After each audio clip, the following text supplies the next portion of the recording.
하나님 말씀 고린도후서 3장 1절로 3절까지 말씀을 보겠습니다. 고린도후서 3장 1절로 3절까지 찾으셨으면 우리 함께 같이 읽겠습니다.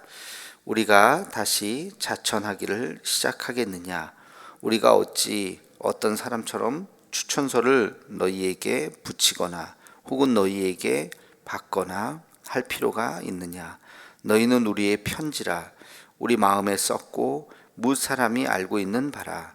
너희는 우리로 말미암아 나타난 그리스도의 편지니 이는 먹으로 쓴 것이 아니요 오직 살아계신 하나님의 영으로 쓴 것이며 또 돌판에 쓴 것이 아니요 오직 육의 마음판에 쓴 것이라.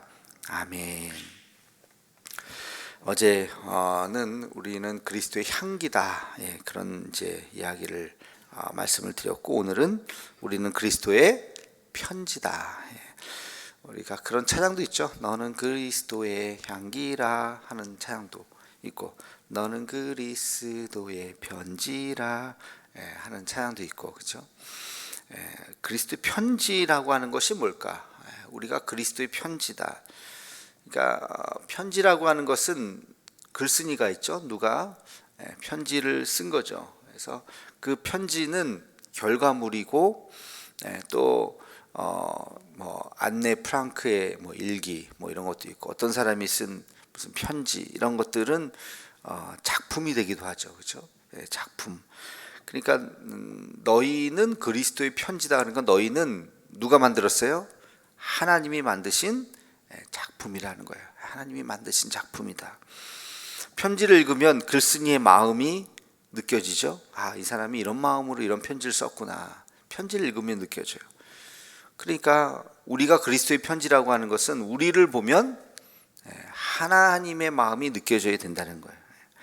우리를 보면 하나님께서 우리를 어떻게 만드시 하나님이 어떤 분이신지 우리가 그 하나님을 드러내는 삶을 살아야 한다는 것입니다.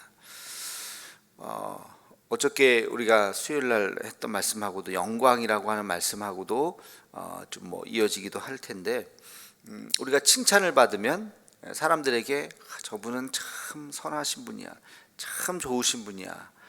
우리가 칭찬을 받으면 우리를 통해서 야, 근데 그분이 교회 다니시는 분이래, 교회 권사님이래, 교회 장로님이래, 교회 집사님이래. 그러면 역시 교회 다니는 사람은 달리네, 역시 하나님 있는 사람은 다르네. 그렇게 우리가 칭찬을 받으면 그것이 하나님 앞에 영광이 되는 것이죠. 바로 그것이 우리가 그리스도의 편지다라고 하는 그런 의미입니다. 반대도 있어요, 그죠? 반대도 우리가 이웃들에게 비난을 받으면, 원망을 받으면, 교회 다니는 사람이 저래, 어떻게 교회 다니는 사람들이 더해, 그런 말 하죠. 교회 다니는 사람들이라고 하지도 않잖아요. 교회 다니는 것들이 더해. 그러면 우리를 통해서 하나님이 영광을 받으시는 것이 아니라 멸시를 받으시는 거죠. 그죠? 차라리 그렇게 안 하는 게, 교회 다닌다는 걸 이렇게 드러내지 않는 게 좋을 수도 있죠. 어저께도 뉴스를 보니까 그 기사가 떠서 저희가 거기 뭐 뉴스 링크도 돼 있던데, 서울 강남의 대형 교회에서 돈 사고가 일어났죠. 어떤 뭐 7년, 10년 다녔던 집사라고 하던데 사기를 친 거예요. 사람들에게 엄청난 수익을 남기게 해준다고. 요즘에 사람들이 다 무슨 뭐 수십 배, 뭐 수천 배까지 나왔으니까 그런 또 열풍에 휩싸여서 여기 투자만 하면 뭐 된다 그래가지고 사람들 아마 피해 금액이 수백억이 될 거다는 기사가 떴던데, 교회를 통해서 이루어진 거예요. 그러니까 또 댓글에 또 대형 교회를 비난하고, 대형 교회를 비난하고, 강남에 있는 대형 교회를 비난하고, 또 예수 믿는 것들을 비난하고, 뭐 이런 댓글들이 뭐 한도 끝도 없이 막 달리더라고요. 그러니까 교회 안에서 절대 금전거래 같은 거 하면 안 돼. 뭐 투자처 뭐 우리는 그럴 일 없겠지만, 여기는 아무도 모르는 거다, 너한테만 알려주는 거다 해가지고 뭐 몇백만 원씩, 몇천만 원씩, 거기는 뭐 수억씩 수십억 투자한 사람도 있더라고요. 교회 집사님이라니까 그 두 부부가 매일 새벽 예배도 나왔대요. 그 기사에 보니까. 그러니까 또 다 신뢰를 한 거예요. 근데 지금 아마 뉴스에 어저께 나왔더라고요. 아이고, 이러면 그리스도의 편지가 아니고 그리스도의 향기가 아닌 거죠. 예수 믿는 것들이 저 하는 짓이 저런 짓 한다고. 참 안타까운 일이, 잊을만 하면 하나씩 나오고 또 잊을만 하면 하나씩 나오고, 참 복음 전하기가 그래서 참 어려운 것 같습니다. 자, 아무튼 우리가 그리스도의 편지가 되어야 할 텐데, 우리를 통해서 어떤 편지를 쓰느냐.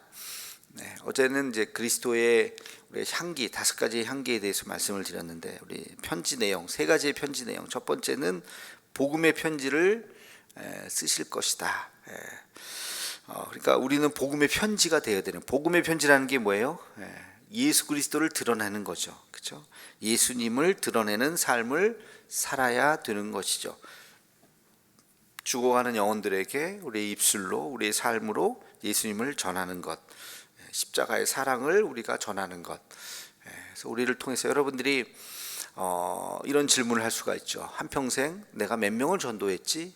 그게 바로 내가 복음의 편지가 되고 있는가 하는 질문과 같은 거죠.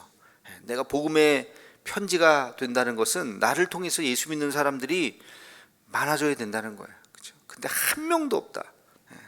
한평생 내가 한 명도 전도를 안 했다는 거는 심각한 거죠. 1년에 한 명 하라고 얘기하는 건 좀 욕심일 수 있어요. 1년에 한 명도 쉽지 않아요. 사실 1년에 한 명은 좀 해야 되지 않을까 싶은데 쉽진 않아요. 근데 내가 한평생도 한 명도 안 했다. 이거는 좀 반성을 해야 되겠죠. 그래서 내가 복음의 편지가 되어야 한다는 것이 첫 번째이고, 두 번째는 어떤 편지가 되어야 될까요? 사랑의 편지가 되어야 되겠죠. 사랑. 하나님이 나를 사랑하시고 우리를 사랑하신다고 하는 증거가 바로 나다. 하나님은 사랑이시다. 그걸 어떻게 아느냐? 나를 보면 알 수 있다. 이제 그렇게 우리가 말을 할 수가 있어야죠. 나를 통해서 선한 일들이 막 이렇게 하나님의 일들이 펼쳐져야 하는 것이죠. 우리가 교회가 여기 이 지역에 있다. 교회가 뭐 하는 데인데, 우리가 복음도 전하지만 이렇게 직접 나가서 전도도 하고 복음도 하지만, 명절 때면 우리가 쌀나눔도 하고 가끔 가다가 우리가 삼계탕도 또 나누고, 가을에도 한 번 더 할 생각입니다. 10월 달쯤. 그리고 또 우리가 김장도 나누고 연탄도 나누고, 그죠? 성탄절 되면 빨간 양말도 나누고 뭐 그런 일들 많이 하잖아요. 그러니까 그런 일들이 바로 주님의 사랑을 전하는 거죠. 예수님이 사랑을 전하라고 하셨기에, 이웃을 사랑하라고 하셨기에 우리가 그렇게 사랑을 전하는 거죠. 선교지에 가서 복음을 전하죠. 선교사님들이 막 복음을 전하는데, 그냥 성경책만 복음만 전하는 것이 아니라 선교지에 가서 뭐 해요?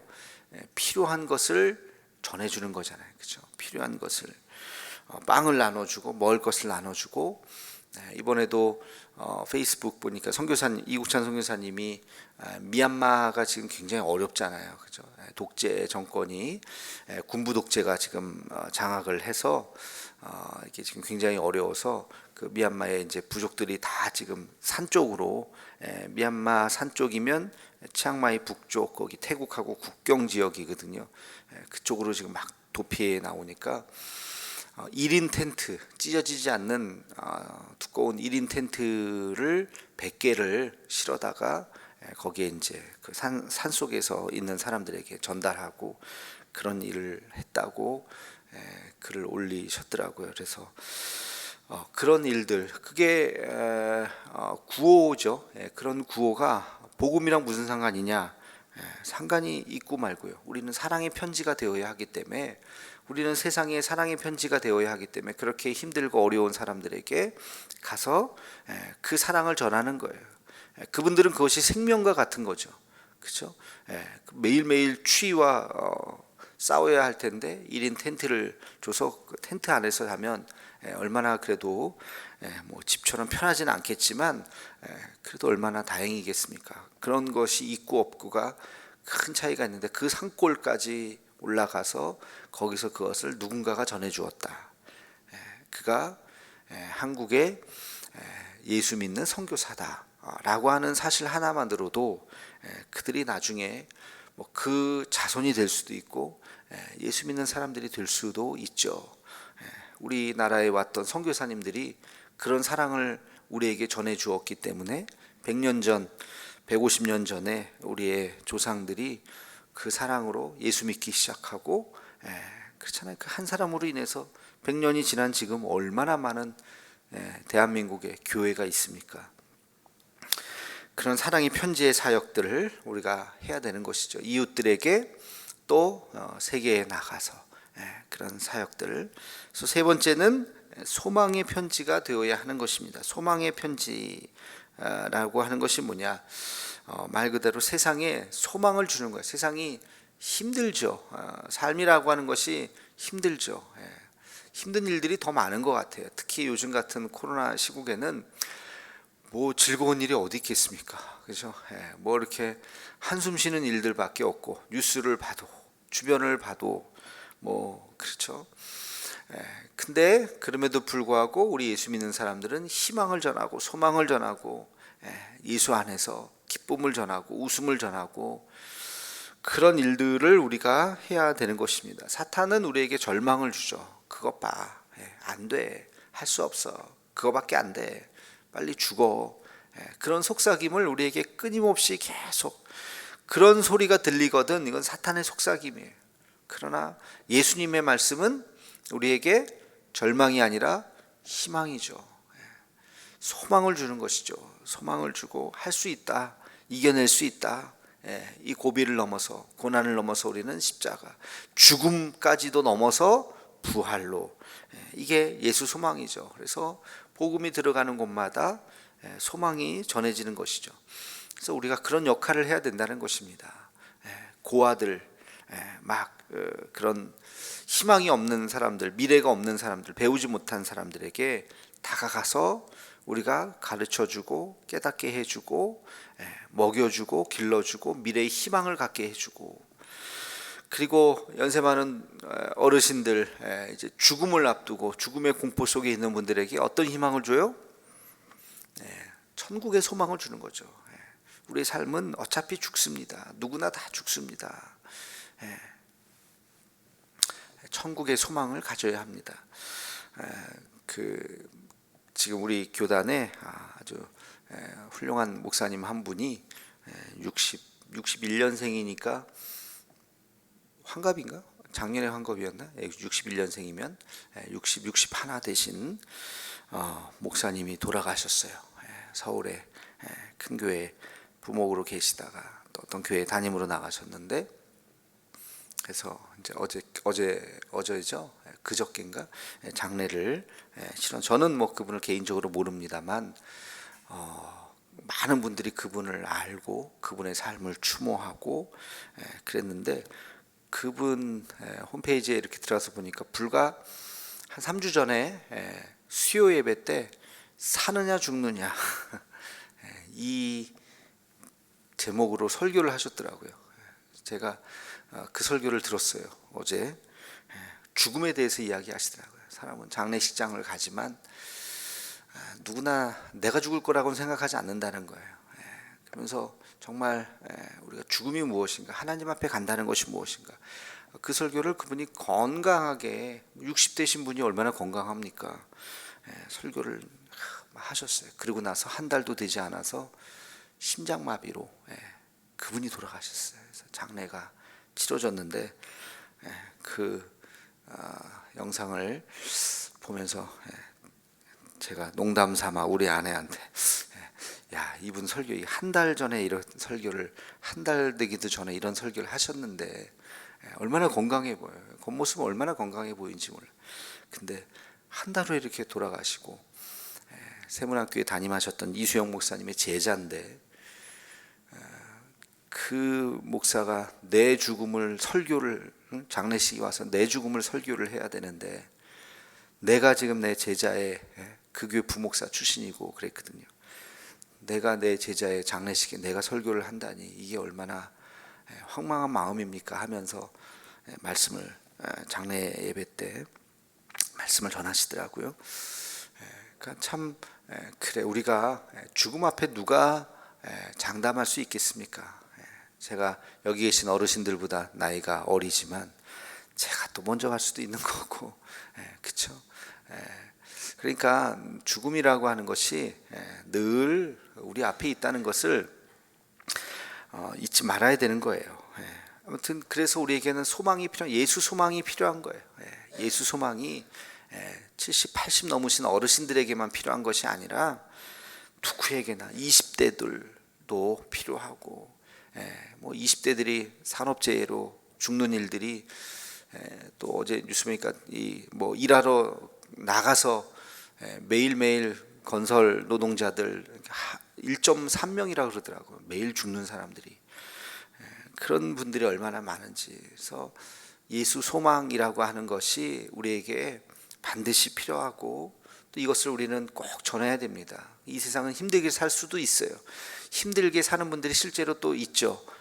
그러나 혹시 그렇게 산다 할지라도 천국이 있잖아요. 하나님께서 다 그 눈물을 씻어주시고 갚아주시는 하늘나라가 있잖아요. 이것을 아는 자는 그래도 억울하지 않게 죽을 수 있어요. 하나님이 아시고 하나님께서 그 좋은 곳에서 다 우리를 품어주실 것이다 하는 그 소망으로 그래도 눈을 감을 수 있는데, 그거 모르고 세상을 떠나는 사람, 이 세상에서 찌질이 가난해서 억울하고 예수 안 믿고 죽어서 지옥 가서 억울하고, 그거 얼마나 참 억울한 영혼이겠어요. 그러니까 우리가 꼭 그런 분들에게 힘들고 복음이 다 필요하지만 특별히 힘들게 사는 분들, 어려운 분들에게 꼭 하늘나라가 있음을 꼭 전해야 할 것입니다. 그래서 그런 소망의 편지, 이 땅에 살면서도 하나님께서 예수님이 우리의 소망이 되시고, 또 천국에 가서도 천국에 갈 수 있다고 하는 그런 소망이 있고, 그래서 우리가 그리스도의 편지가 되어야 한다. 복음의 편지, 사랑의 편지, 소망의 편지, 그런 편지가 되어서 하나님의 작품이 되고 걸작품이 되고 우리를 통해서 주님이 드러나는 그러한 삶을 사는 우리 모두가 되기를 주님의 이름으로 축원합니다. 기도하겠습니다. 거룩하신 아버지 하나님, 이 새벽도 오늘 말씀을 우리가 읽으며 우리가 그리스도의 편지가 되어야 함을 다시 한번 깨닫습니다. 하나님, 우리가 복음의 편지가 되기를 원합니다. 예수 복음, 십자가의 그 복음을 전하는 삶이 되게 하여 주옵시고, 사랑의 편지가 되어서 수많은 사람들에게 예수님의 그 사랑을 전달하는 축복의 통로가 되게 하여 주옵소서. 소망의 편지가 되어서 우리를 인해서 삶에 희망이 없는 자들, 그들에게 희망이 되어지고 소망이 되어줄 수 있도록 하나님 함께하여 주시옵소서. 예수님의 이름으로 기도하옵나이다. 아멘.